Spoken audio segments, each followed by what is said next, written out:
Okay, so we are live right now, Karen, and I'm just going to give people a few minutes because sometimes they sign on a little bit late. So we'll just sit here for a minute and let people come on and get on board with our recording and what we're going to be doing. So if you can just hang out with me for a minute or so, that would be great.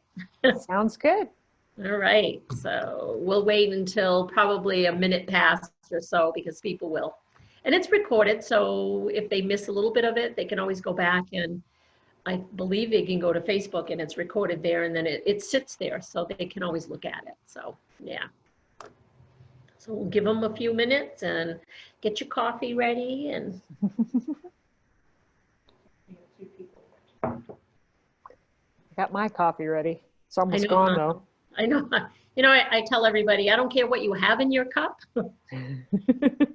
Whatever gets you through the day. Mm-hmm.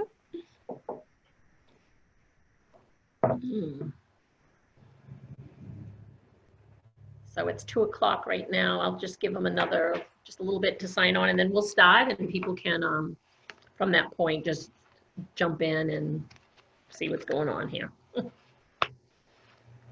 Very good. What would we do without our technology at this time right now? It's been really kind of. It's hard to imagine, you know, us all being in our houses without a way to talk and see each other and connect. You know, in some ways, sometimes it feels like social media or the cell phones can be kind of a burden, but it's become such a valuable tool right now. So, all right, well, I'm going to go ahead and get going and people can still jump on. And like I said, it'll be recorded. So, hi, everybody. My name is Cathy Dionne. I am the Executive Director for the Autism Society of Maine. I'm also a parent of an adult child who has autism.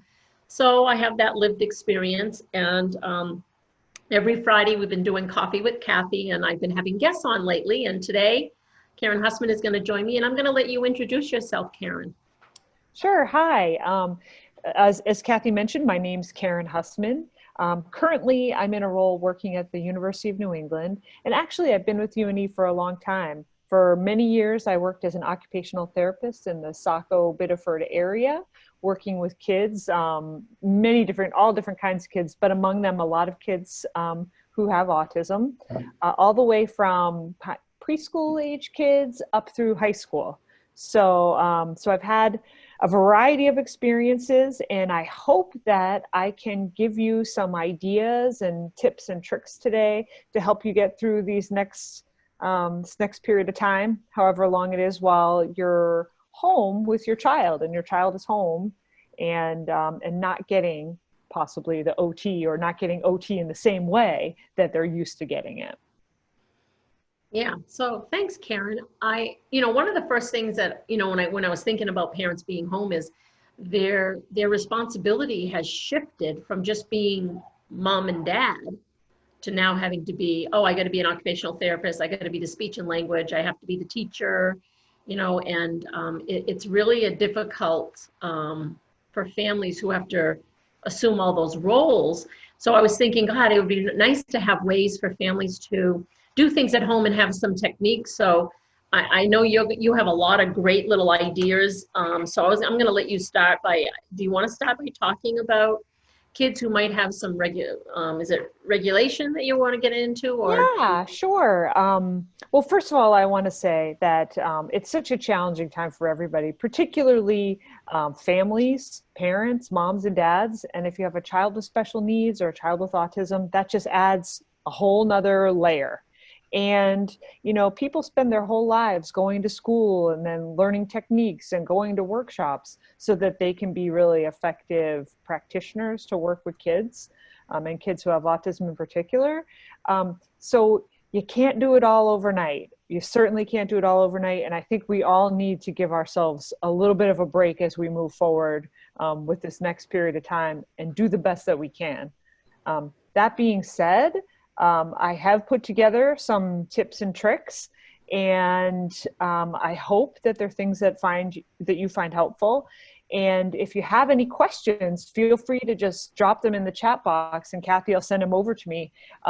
Because as we know, autism is such a spectrum. So things that I'm saying are general ideas that I've had from working with kids. They may not work or fit specifically for your child, their interests, their skill level. But if you have a question, we might be able to work out a way to tune that in a little bit better so that it fits your needs better. But yeah, I would say kids often get OT for a couple of reasons. And one big one is regulation. And that's a big part of what kids with autism are working with. We know that kids who have autism are oftentimes either sometimes really sensitive to some sensations, or sometimes they don't feel sensations very strongly at all. And this affects what I just call broadly regulation. So we see that kids get too excited, or they are, the sensations actually feel kind of painful, and they may be agitated or really want to withdraw from sensations. Or they're kids who need a little bit more sensation to get them going to where they're in that just right place where they can participate and be happy and comfortable around the house. So I think that, parents are really the experts on their kids. Parents and the kids really are the experts. So I encourage you to think about your child a little bit. Think about if they're the kind of kid that needs input, or if they're the kid that's really sensitive to certain sensations, or if they get too excited by certain types of activities or certain types of sensations. That's really important to think about. Another way of thinking about that is whether sensations are alerting or calming. So broadly again, almost every kid benefits from movement. And there are tons of ways you can do movement in the house if you're not able to get out. And certainly I'm a huge advocate for outside time if that's a possibility for you and your family. Inside the house, you can do, I guess, more for younger kids, a variety of animal walks, bear walks, where you have your hands and feet on the floor and you're walking around, frog hops, things like that. Sometimes when we're in OT, we'll just kind of integrate it into what we're doing. Hey, why don't you bear walk over to this next thing we're going to do? And in that way, we're getting a little bit of that extra movement and extra input in without it being a structured activity. They're like, okay, now we're going to do a bear walk. We just kind of put it in like, hey, bear walk over to the bathroom because it's time to get in the tub. Another thing is kid yoga. There are tons of examples on the internet. Certainly there's books, but if you don't have one at home, you can find pictures that your child can copy. A lot of these require a lot of muscle activation, and that's exactly what we want to see and what's really helpful about movement. Stretching is another way to do it. You might have to do it with them or demonstrate, but stretches are always great. Older kids might like to do more of like a workout routine, maybe with a weight or something like that, if you think that would be a safe idea for your child. And they may need some demonstration, or for you to do it with them, or for you to help them learn a routine, and then may become independent with it. I've had some kids who really loved that and who felt, like a big kid or an older kid doing a workout routine. They could, Caryn, I wonder if they could even go to their pantry and use some items from their pantry, like canned goods, boxes. Absolutely. That's a great idea. Yeah. A can of soup or a can of something has a fair amount of weight to it. So using that is a great, creative solution. Absolutely. I'm a big fan of dancing. Great way to get movement in the house. Turn on some music. If you are in a place where your child will kind of play a game with it, kids sometimes like freeze dance, where when the music turns off, they have to stop. And then it turns on and they can go through that free movement. Sometimes bouncing is helpful for some kids. You do have to watch out with bouncing because some kids, it excites their nervous system too much and then they can get too excited. But maybe some gentle bouncing can be helpful, or rolling on an exercise ball on your child's belly or tummy. Some kids really benefit from swings. I know that right now, not every family is going to have access to that. If you happen to have a swing set in the yard and can get outside with the child, that can be really, really, really helpful overall with calming. Sometimes a rocking chair can be just Yeah. as helpful for that. That brought me to, just saying the swinging. I can remember when my son was much younger, we didn't have a swing in our house, and I didn't have a backyard swing, and he was still light enough. This is a child under the age of 10. My husband and I would put him in a blanket and each hold the end and just swing him. Yes. Yeah, So that's a great solution. Yeah, you lay the blanket on the floor and have your child just lay down. And then each parent or each adult picks up the two corners on one side and you just swing them back and forth. And that's a really nice calming activity. yeah, we actually used it to help teach him the thing more. We wanted him to ask us because he liked it and he wanted more. And we were using that for him to express more because he is nonverbal. Uh-huh. So it was a great activity. So yeah, Oh, I that's love that. a great Yeah. activity. Yeah, and somehow being cocooned in there is really calming. And then when you open it up and look, then they see your face and they see you, your happy, kind, warm face. And maybe that's a wonderful time to get some interaction and potentially communication. Yeah. I love it. Some tips if your child is getting too excited with something, deep pressure can be really helpful. In OT, I often used this technique of saying you were going to make a pizza or a hot dog, where you'd have the child lay on the floor. This, again, is probably more for the younger kids, but lay on and for the older kids, they might not need this imagery. You could just maybe say, how about some deep pressure? But you'd have them lay on the floor or on a couch. And if you have an exercise ball, you can roll the ball across the backside of their body, like all down, up and down their legs and their back, and you could do their arms. And with the pizza imagery, you would say you're rolling out the dough, you're putting on the sauce, sprinkling on the cheese, or the hot dog could be putting all the toppings they might like on a hot dog. But that's a nice way to get that deep pressure.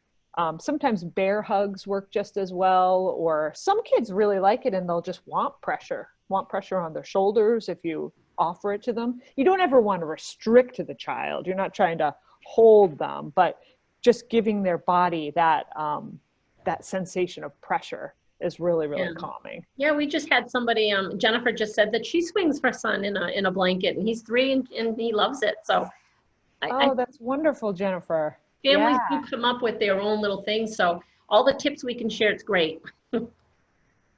Fantastic.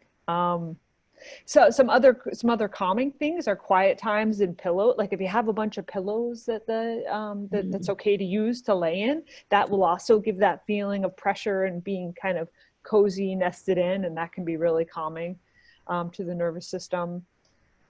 Playing some quiet music or looking at a book in there can be a really nice way to bring down the activity level a little bit. So those are some ideas around making sure you're getting the movement and also being able to bring things down if things get a little bit too exciting. Something else that I had, and it's kind of a lot of times regulation is associated with sensory play. And some kids really, really, really love sensory play. So I just thought I'd mention a couple tactile activities like playing with shaving cream or playing with water or other things that you might have around the house, like rice that you don't need to cook later. Or something like that. Kids really love just getting their hands in there. You can put it if you have a large Tupperware or one of those like foot bath basins, put stuff in there and allow them to get their hands in there, and or maybe have some containers that they can use to fill up and dump with that. And things like Play-Doh or other tactile activities. You'll find a lot of recipes online, like there are things called oobleck, I think, that has cornstarch and water, and some kids won't like this stuff at all, but other kids really, really enjoy having that tactile experience. I think I remember when, again, when my son was younger, and to this day, he still has a small container, but he loved his container either of rice or beans, and we used to hide his favorite things in there. And we would ask him to find him. Can you find me, Barney, or can you find me? We'd get the little toy figurines, and it's another great activity that you can do that's inputting and getting that, from these kids. Now as an adult, he still has a container, and every day before he comes home from a program he goes to, he's allowed his 15 minutes of, playing in the rice, and he has little items in there. It's very calming.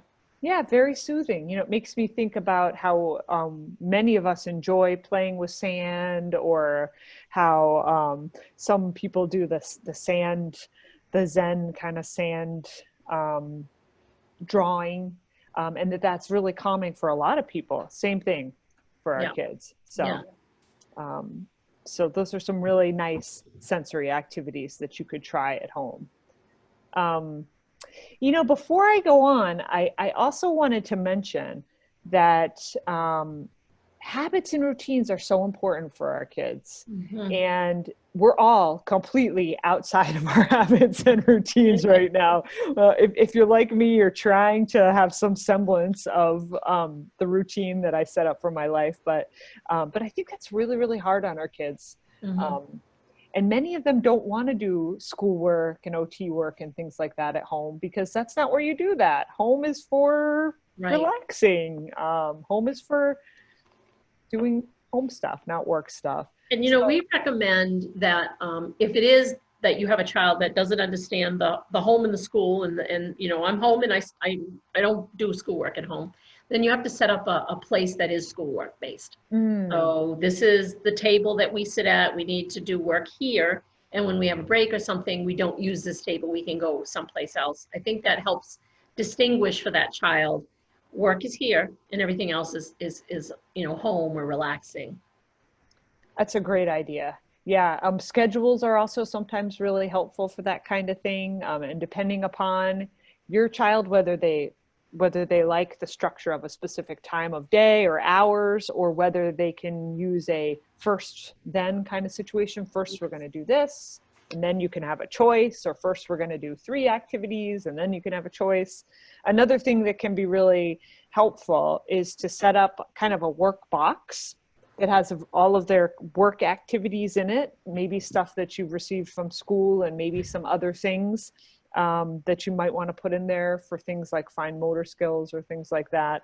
And you have that set up, that box, and kind of like you were saying, Cathy, it's not really a play box. We're not going to take it and use it in other times, but when we sit down and do work, we're going to use the things in that box, and then we'll put it away when we're done. That can be another way to help to kind of see that difference. And, I think a lot of people are posting too that, they're using things from home, and they have great ideas, from using, a bed pillow for deep pressure to yes, playing with cooked spaghetti. I love that idea. You could actually take spaghetti and put it on the table and make designs, or however you think would be, I love those ideas. Those are great ideas. And it was an idea that came out just recently that I thought was really fascinating for our kids, because we know that they like their pastas, they like their nuggets, and they like their hot dogs. I saw where you cut the hot dogs into little pieces, and you stuff spaghetti through them, stiff spaghetti, and then you boil them. And then the spaghetti gets to be like little spiders, and the hot dogs all cooked. The kids love that. So I think we can really do fun things with food. Mm-hmm. So. Mm-hmm. Yeah, I agree. And yes, but that texture of spaghetti, that wouldn't be my favorite, but I could imagine how that would feel. It has a real interesting slippery texture to it. So that could be really fun. Yeah, I say get creative with stuff like that. So sometimes, in another one, some kids like to, this for me, this is another one that wouldn't be my thing, but playing with something like pudding or something like that, drawing little pictures in it, or sometimes people will do things of that nature. Yeah, you could actually do the pudding in between cellophane paper. And then as you're drawing, because a lot of kids have that sensory with that wet and stuff. Yeah, They're not getting the wetness, but they can make pictures in it.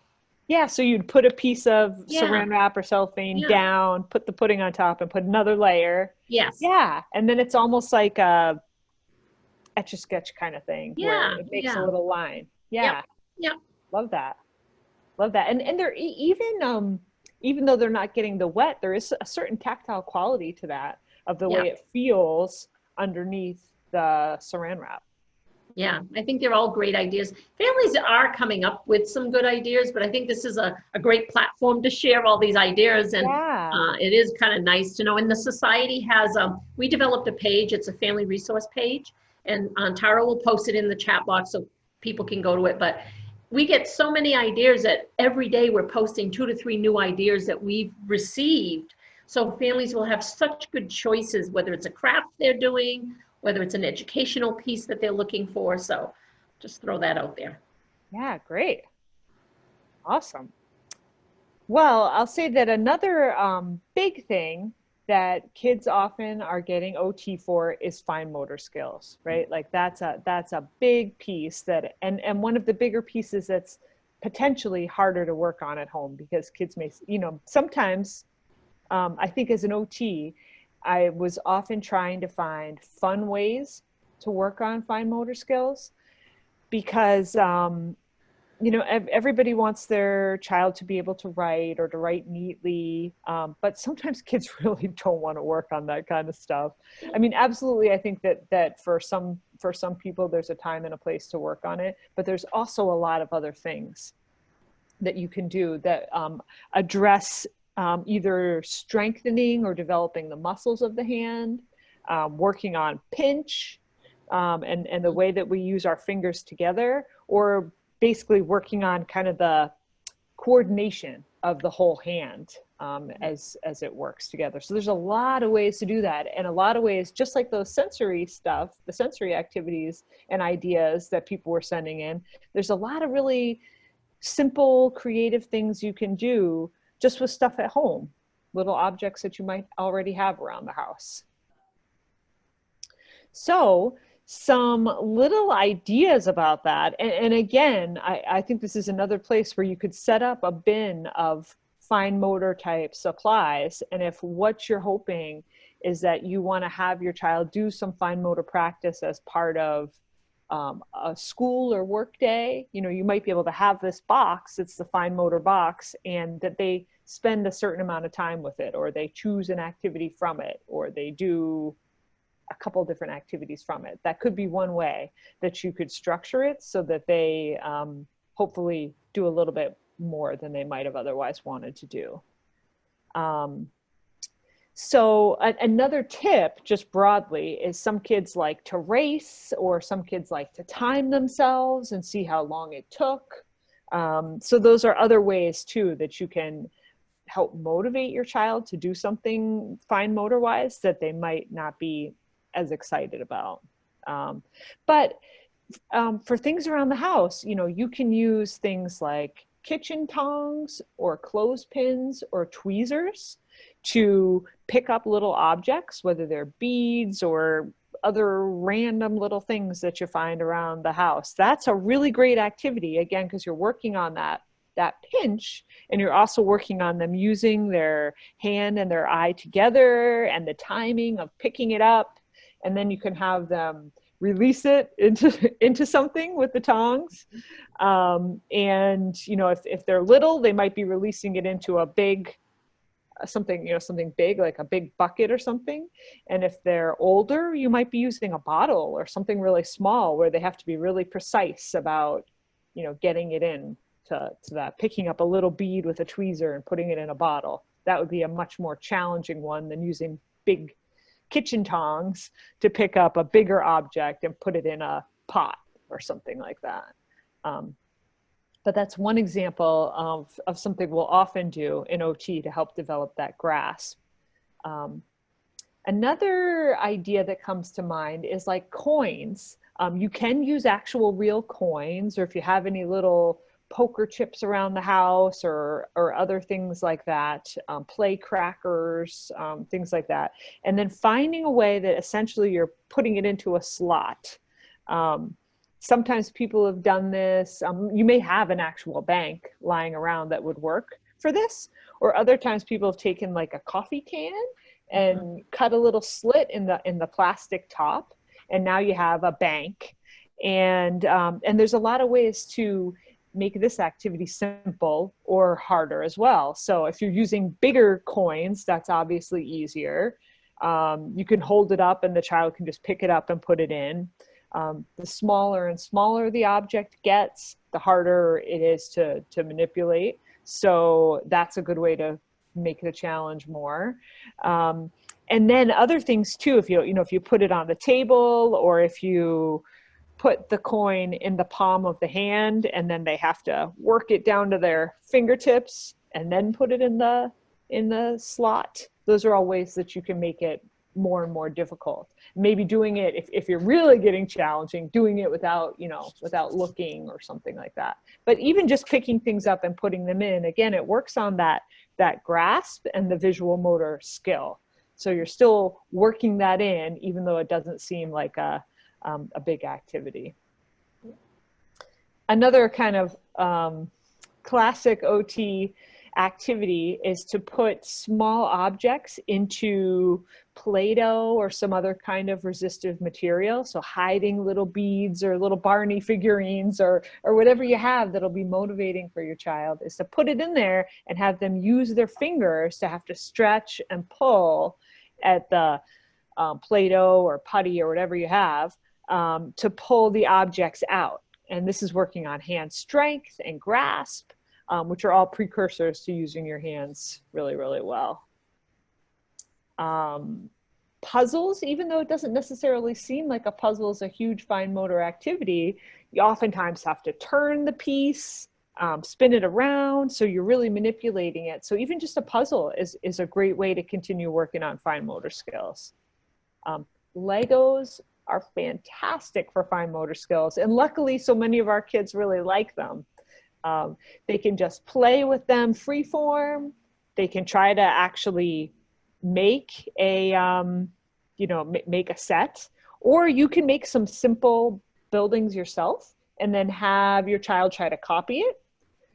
Sometimes even for kids that are not at that level or not interested in Legos, sometimes even just pulling them apart can be a really good fine motor activity, especially with those little ones. Sometimes they're hard to pull apart.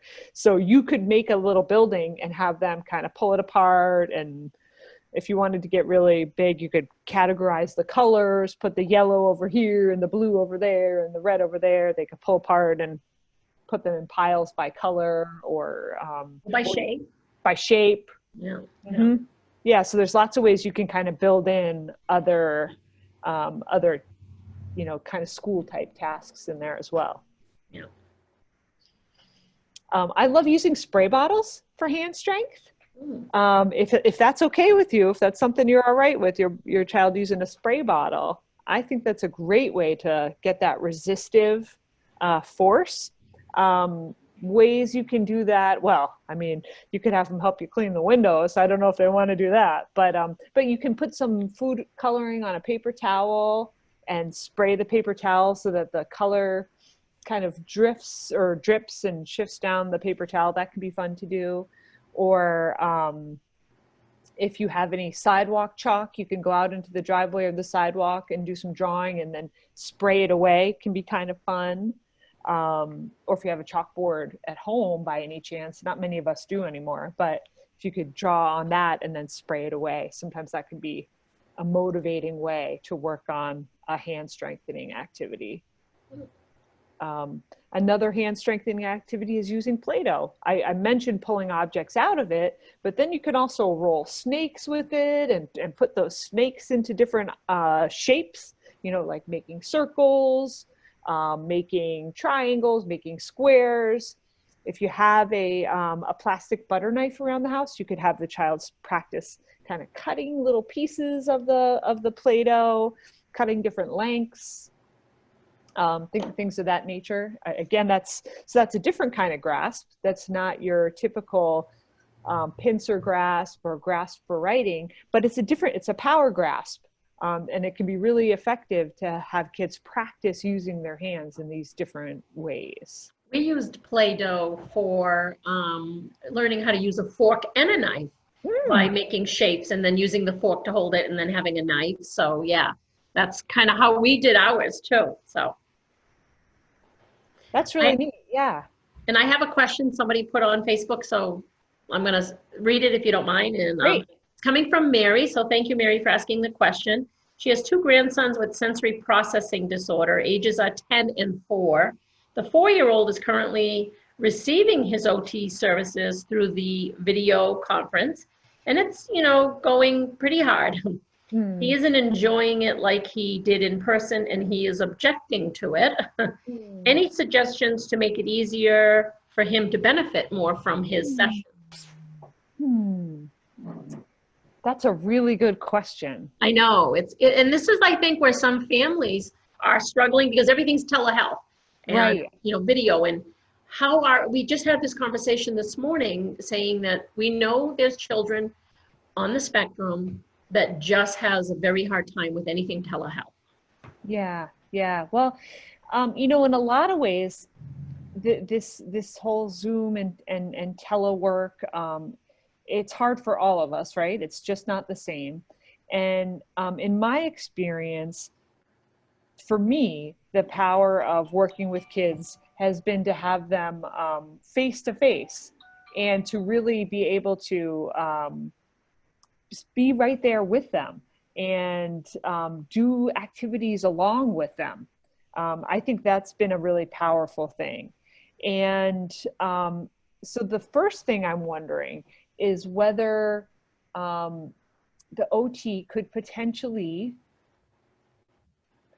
let you know the types of materials or things that you might be working with in a session, so that the mom or grandma or dad or whoever is around the house might be able to also be present and have those materials out. I'm especially thinking with a 4-year-old, I can imagine and appreciate how hard it would be for them to interact through the screen, right? Because you're not making eye contact, you're not with each other. And it takes up, so there's so much subtlety of cues in keeping the child engaged, especially a 4-year-old, right? Like sometimes on the recording, the other person on the other side might not notice they've lost interest until it's already gone. So I wonder. I'm wondering maybe if, and I don't know how the sessions begin, but I've always looked at doing something preferred with the child to start off with. So starting out with something that might not be very much sensory related. Maybe we're going to do a silly game, or we're going to, you know, can you touch your nose? Can you raise your hands? Can you, or jump up and down, or whatever, something that they would enjoy, and then slowly integrate into, which is going to take away from some of the sessions. But unless you're going to engage with the child, they're not just going to participate just because you're on the screen. Yeah, I think that engagement is going to be key. So I absolutely agree of finding something that's fun and they enjoy, which is always the challenge of therapy, no matter who you're working with, finding something that the child's willing to do and wants to do. So starting off with something fun, possibly interspersing fun things or interspersing choices or interspersing songs or something that they really like could be helpful. I also, if possible, it might really be helpful to have a real live adult attending the session with them and being able to, you know, maybe practicing doing some of those things with the child. It's a little bit difficult because you have the OT on the screen or speech language pathologist or whatever the person may be. You have them on the screen, and then you have the child, and then you have a third person. So it's very challenging. But if you're able to be present and engaged with your child or with your grandchild during the session, it might help them to sustain their attention and engagement a little bit longer. And if you had a sense of some activities or objects or things that they were, you know, that they were going to work on, you might be able to have that stuff ready. Or even if you had a favored short activity that you could pull out, so they've engaged with the therapist on the computer, and then you have this for them that they can do for a few minutes, and then they can engage again, and then they have another favorite activity or favorite toy that they can use for a short period of time, and then kind of like using that first then kind of a thing. What about, do you think video modeling would be appropriate in that case? So you would have another child who is doing what the therapist would like that child to do, but that child gets to watch it beforehand. So when the therapist does come on, it's like, oh, I've seen this. And you know, we talk a lot about video modeling, and I'm wondering if maybe that might be something to consider. I think that's a really good idea. Yeah, it might be really helpful for the child to watch. Yeah, I like that idea. And we have a lot of video modeling tapes here in our office. So we do offer a lot of those that we lend out in our lending library. So you might want to check out our lending library. So. Very good. Yeah. Do we have any other questions? Not right now. So okay. We can continue going. And all right. So, you know, we were talking about fine motor skills, so I guess I'll just jump back in there for now. I think there are so many games that we have around the house. When you have kids around the house, you have a lot of games. And sometimes people are afraid to use games because they're not playing it in the right way. Yeah. But I think it's totally okay to use the game boards and the game pieces and use them in a creative other kind of way. Or you know, you don't have to follow the rules unless that's something that you're working on, which is a whole nother thing. But if you're just using it for fine motor skills, you can use the game pieces and the objects and the cards. You can use them for any purpose.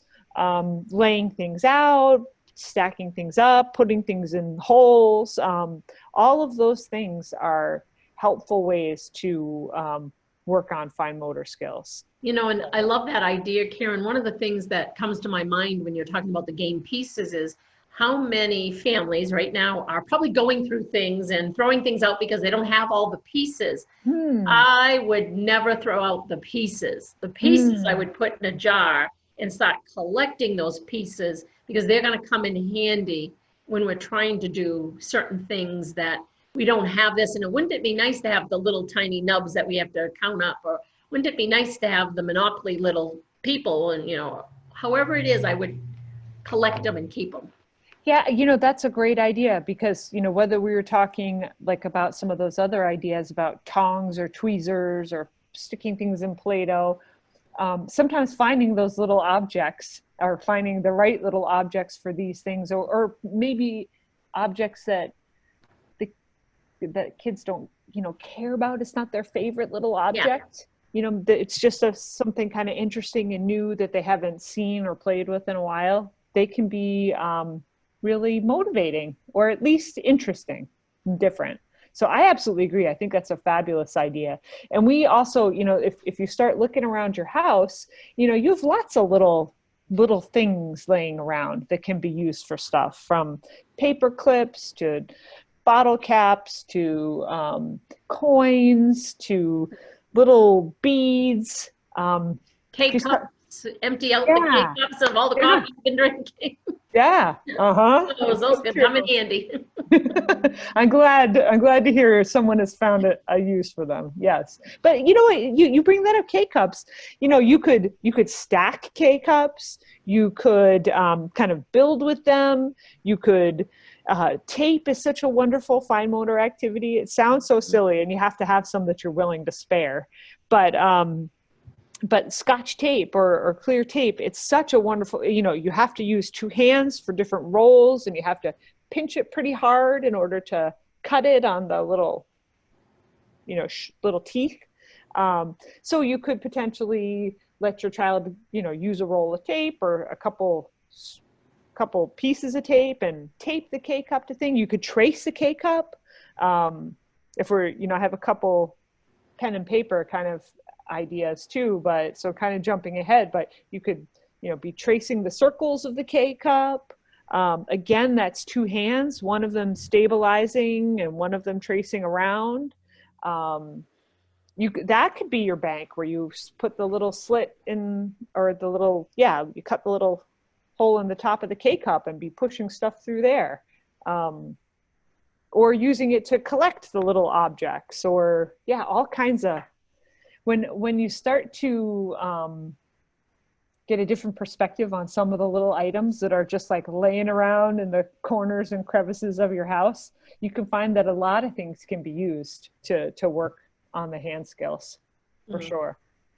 What's your thoughts around, one of the things that I used an awful lot when my son was younger was we had a trampoline out back. Hmm. So what's your thoughts on the giant trampolines out back or the in-home little ones that you have? Well, I think that both of them are a great source of exercise. And some people do get concerned about the large trampolines and safety. So I think you have to make sure that your child is supervised and you feel that they're going to use it in the right way so that they wouldn't get hurt. But I think that kind of input can be really, really, really helpful to some kids. I think you have to observe and watch and make sure that your child is not the kind of child that gets too excited from all that jumping. Or for some kids, there's a length of time, like 10 minutes is okay, but 15 minutes is too much. Or 15 minutes is okay, but if they go over a half an hour, they are just far too excited. So I think it's watching and paying attention to things like the intensity and the length of time that they're doing it, and making sure that you stop it before it just becomes too much. The trampolines inside, I love. I think it's a great way to get a little bit of energy out if you're wanting them to sit and work on some fine motor skills or a work paper that was sent home from school or something like that, and they're having trouble sitting. Sometimes I used to like to set up a little circuit, like, okay, here's the trampoline, here's a area where we're going to bear walk, here's the table with one activity on it, here's a paper on the wall. And I would almost like send the child through like an obstacle course or circuit, like 10 jumps. Okay, then go over and draw a shape on the wall. Then go over and put 3 coins in the bank. And then bear walk back to the trampoline. And sometimes that kind of active learning can really, really keep their attention and keep them engaged better than just trying to sit at the table for 20 minutes, which can be agonizing for some kids. Agonizing. Yeah. So overall, I would say I like trampolines a lot. I just think that you have to be mindful of making sure that that they're not starting to get either like overly excited or starting to get, sometimes something to watch for sometimes is if their pupils start to get really big. Sometimes that can be a little clue that they've had too much. Maybe now is a good time for some pressure and go in the pillow pile with a book and try to bring it down a little bit, so that they don't get to the point where they get upset and just kind of overwhelmed. You know, and I think one of the other things that comes to my mind, and I remember, and I'm thinking about the summer camps, you know, obviously the Bedford summer camp and the Farmington summer camp. We did an awful lot with tents and little cubby holes to hide into. And I think kids enjoy that. And I'm saying, let's pull out the blankets and make some of these and get them little cubby holes to be in, because I do think it helps calm them if they have a space they can go into that blocks out all that sensory. Absolutely. I absolutely agree with you. If you have a little tent you can set up, that's great. Or a tunnel or something like that, that's great. But doing the old-fashioned pillow fort with the sheet over the top can work just as well. Yeah. And sometimes you'll find that kids really prefer that space and they decide themselves that they want to go in there. Or sometimes they need a little bit of a suggestion, like, I think it might be time to go in the fort for a little while. Let's go take a break in the fort, or you take a break in the fort for a little while. And it shouldn't be used as a punishment, like go to the fort and calm down, but more of a suggestion of something that can help them to regulate their nervous system and calm down or just relax, if that's what would be helpful for them in that moment.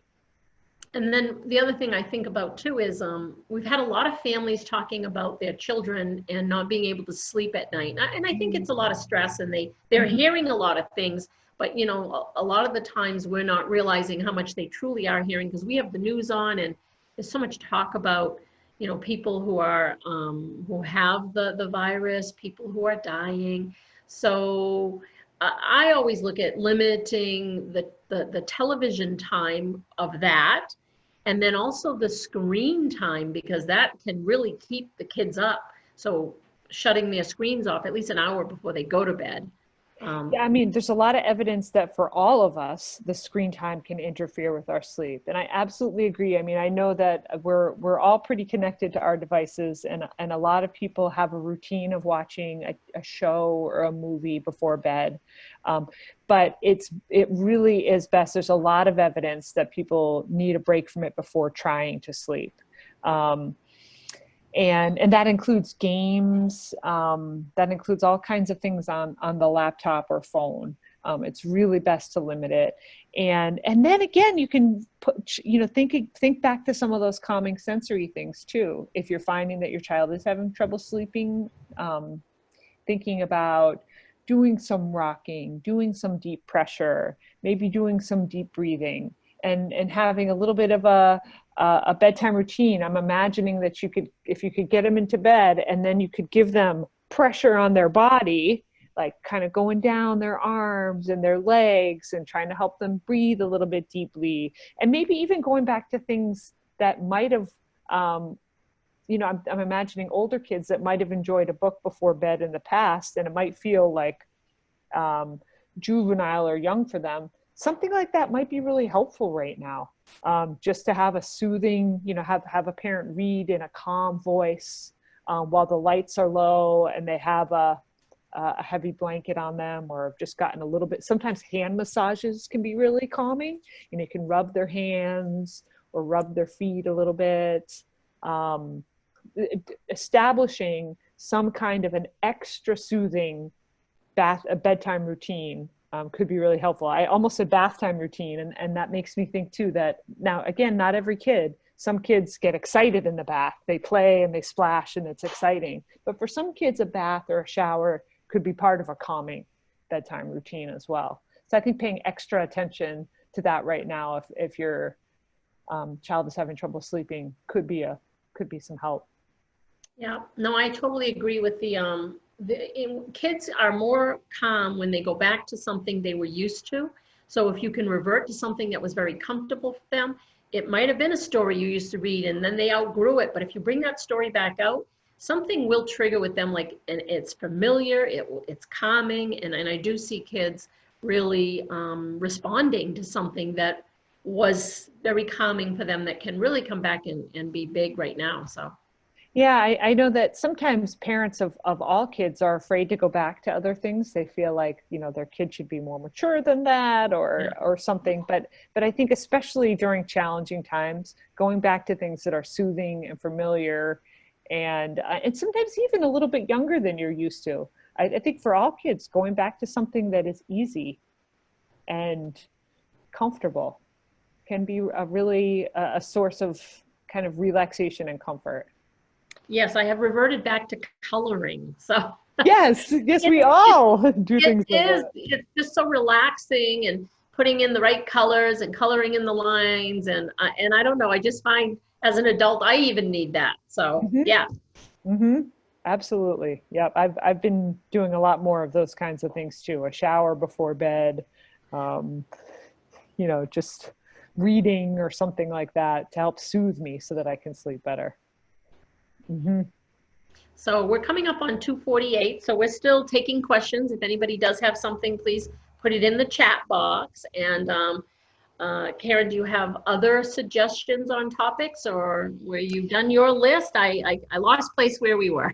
Well, certainly there's a lot of, I have two things that I'd like to add. One of them is for people that are working on writing or pen and paper tasks with their children. And that, you know, this is one of those things a lot of kids don't enjoy. So personally, it's just me, if they're working on letter formation and it's something really hard and something they really don't enjoy doing, I might not really push that, but I might do other activities that help them work on what we call visual motor skills, which are being able to use your hand as you're, say, using your pen and pencil, to make the pen and pencil go where you want it to go. And there are tons of ways to do that. You can do some of those activity books like mazes, dot to dots, tracing, coloring, backing down a little bit to drawing shapes. Maybe if you really feel like you really want to do letters with them, maybe doing it in another way, like the shaving cream on a baking pan, or the putting between the saran wrap that you mentioned before, Cathy. Maybe backing off a little bit where you're still having them work on the way that the letter is drawn. But if you're asking them to sit down and use the pen and pencil, maybe having it be something that's a little bit lighter and a little more fun. For kids that know how to write but need to practice, I found sometimes copying something that they like can be a really effective way to do that. I knew a young man once who really liked a particular band, and he would copy the song titles because he really loved that band. So it was a way that he was willing to work on his handwriting because he could also be thinking about this other thing that he really, really liked. So he would just kind of copy the song names off the CD or something like that. Also using paint, like watercolors, might be a way that you're, again, working on those hand skills, but it's not necessarily, letters, if that's a source of frustration. Scissor tasks can be really helpful. You can draw shapes out and have your child cut them out, and then you can glue them or tape them onto paper, either to make pictures or just to make kind of a design. There's all kinds of ways you could go with this. You could draw family members. And it sounds like the Autism Society of Maine is putting up craft ideas and things like that on the site. Yes, so that's yes, great. Yeah, because crafts really do get at a lot of that work. So that if you're really wanting your child to be still working on things like letters, but they're resisting and not really wanting to do that, craft projects are a great way to really get at a lot of those same skills and keep up the fine motor part of writing. One of the things I wanted to throw in there, because I know we talked a lot about younger kids and how do we get the older kids involved in certain things, from OT to just other tasks. And I've seen a lot of parents doing scavenger hunts. And I just imagine how you can, build a scavenger hunt. If you have two kids and they're under your feet and they're driving you crazy, you build a scavenger hunt where they each got to find different objects. And the first one that gets back there with all the objects in the bag, things like, find me a 2018 calendar, find me you got to think about them as an older child and how you can involve them. And it could involve some OT things, find me, cotton balls and different sensory things, 3 cotton balls and a bag of rice or something. Well, and something that it's funny, this ties right in with the last thing that I wanted to talk about, and I think it's particularly relevant for older kids, is not to undervalue the learning of regular life skills. I think this is huge. And since we're all home, it's really an opportunity to work on skills around the house, whether that is cooking. They might want to follow a recipe. You could teach them how to use measuring cups if they don't already know how to use that, how to understand between the different pieces of measurement and how to measure it out and how to follow the recipe, the directions of the recipe in that sequence. And hopefully it's something they really enjoy making, maybe banana bread or something that they would really enjoy afterwards. But following a recipe is a great cognitive skill because you really have to follow through with all the steps. You have to make sure you understand all the steps. And it's a really important life skill. So that's something that can be worked on. Folding laundry, not a very exciting skill, but something that's really, really helpful. If they've never done it before, you might be starting with something simple like towels, washcloths and towels and things like that. And then working up to things that are more complex in the movements or organization of it. Thinking about putting food away in the cabinet so that it's categorized in the correct ways. Or picking up other little chores around the house that you might not have yet had the time to, or desire possibly, to kind of mentor them in taking them on. But things like taking out the garbage, vacuuming, sweeping, organizing their bedroom, organizing their objects, toys, whatever it is, things that they like. But those are really important OT skills as well. Or things like writing someone, addressing an envelope. You could send someone a letter or some objects in the mail. I guess we're getting away from check writing, so that won't be maybe as important, but maybe using the calculator, Right. To add up and figure out how much money you need for all the ingredients you need for your shopping list or something like that, and then figuring out the money that would be required. Sometimes money games can be really fun if you can get different denominations and have kids, maybe they could go out on a website for Hanfords or Shaw's or wherever you like to shop, and look up how much things are and add up what they would want. Think about all the kind of like a food shopping list, and look at the prices and use the calculator to add that all up, and then look at money and try to count up how much that would be.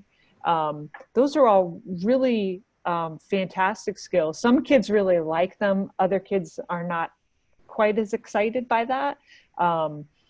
But if you could consider that part of their work time, and then after they finish a certain number of tasks, then they get to do their choice activity after that. It can be a really nice way to cultivate some more skill in areas around the house.